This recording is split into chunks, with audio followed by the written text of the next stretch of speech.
சர்வதேச cricket council தலைவராக BCCI செயலரும் மத்திய அமைச்சர் அமித்ஷா மகனுமான ஜெய்ஷா போட்டியின்றி தேர்வு செய்யப்பட்டுள்ளார்.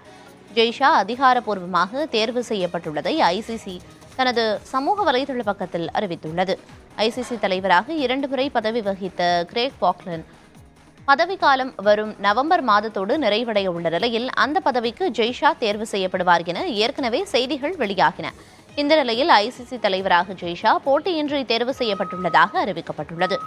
இதன் மூலம் இளம் வயதில் ஐசிசி தலைவர் என்ற பெருமையை 35 வயதே ஆன ஜெய்ஷா பெற்றுள்ளார்.